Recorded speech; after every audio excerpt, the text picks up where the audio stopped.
I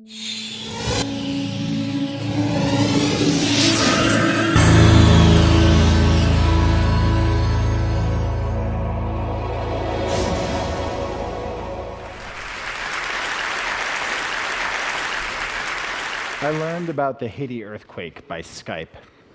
My wife sent me a message, "Whoa, earthquake," and then disappeared for 25 minutes. It's 25 minutes of absolute terror that thousands of people across the US felt. I was afraid of a tsunami.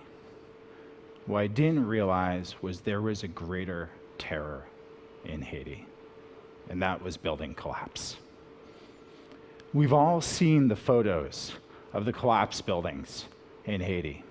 These are shots my wife took a couple days after the quake while I was making my way through the DR into the country. This is the National Palace, the equivalent of the White House.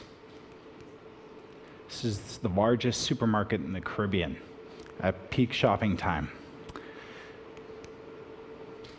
This is a nurses' college.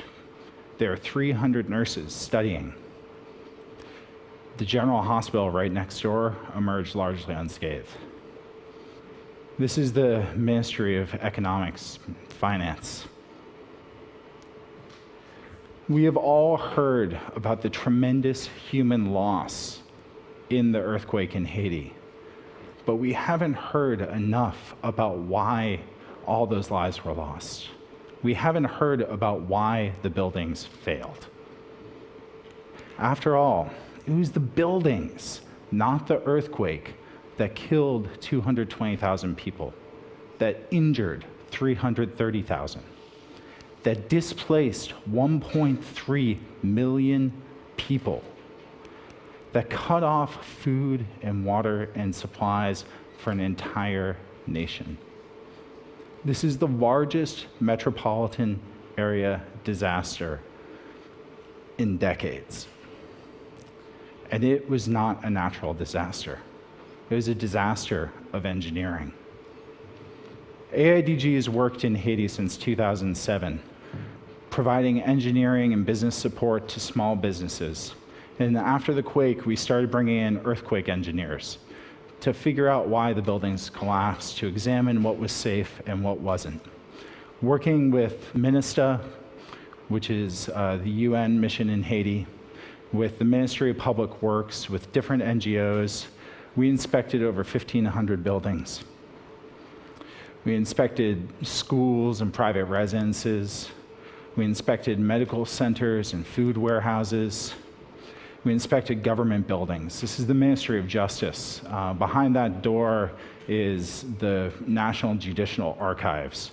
The fellow in the door, Andre Philtrout, who's the director of the Center for Interdisciplinary Earthquake Engineering Research at the University of Buffalo, was examining it to see if it was safe to recover the archives. Andre told me, after seeing these buildings fail again and again in the same way, that there is no new research here. There is nothing here that we don't know. The failure points were the same. Walls and slabs not tied properly into columns. That's a roof slab hanging off the building. Cantilevered structures, or structures that were asymmetric, that shook violently and came down. Poor building materials, not enough concrete, not enough compression in the blocks. Rebar that was smooth, rebar that was exposed to the weather and had rusted away. Now, there's a solution to all these problems, and we know how to build properly. The proof of this came in Chile, almost a month later, when 8.8 magnitude earthquake hit Chile. That is 500 times the power of the 7.0 that hit Port-au-Prince.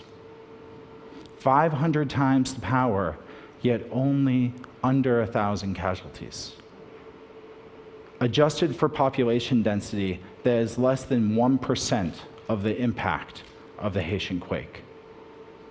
What was the difference between Chile and Haiti? seismic standards, and confined masonry, where the building acts as a whole, walls and columns and roofs and slabs tied together to support each other instead of breaking off into separate members and failing. If you look at this building in Chile, it's ripped in half, but it's not a pile of rubble. Chileans have been building with confined masonry for decades. Right now, AIDG is working with KPFF consulting engineers, Architecture for Humanity, to bring more confined masonry training into Haiti. This is Exantes Daniel. He's a mason, just a general construction worker, not a foreman, who took one of our trainings. On his last job, he was working with his boss, and they started pouring the columns wrong. He took his boss aside and he showed him the materials on confined masonry. He showed him, we don't have to do this wrong. It won't cost us any more to do it the right way. And they redid that building. They tied the rebar right. They poured the columns right. And that building will be safe. And every building that they build going forward will be safe. To make sure these buildings are safe, it's not going to take policy. It's going to take reaching out to the masons on the ground and helping them learn the proper techniques. Now, there are many groups doing this, and the fellow in the vest there, Craig Toten, he has pushed forward to get documentation out to all the groups that are doing this. Through Haiti Rewired, through Build Change, Architecture for Humanity, AIDG, there is the possibility to reach out to 30,000, 40,000 masons across the country and create a movement of proper building.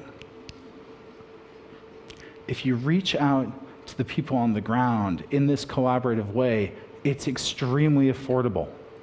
For the billions spent on reconstruction, you can train masons for dollars on every house that they end up building over their lifetime. Ultimately, there are two ways that you can rebuild Haiti. The way at the top is the way that Haiti's been building for decades. Okay? The way at the top is a poorly constructed building that will fail. The way at the bottom is a confined masonry building, where the walls are tied together, the building is symmetric, and it will stand up to an earthquake. For all the disaster, there is an opportunity here to build better houses for the next generation, so that when the next earthquake hits, it is a disaster, but not a tragedy.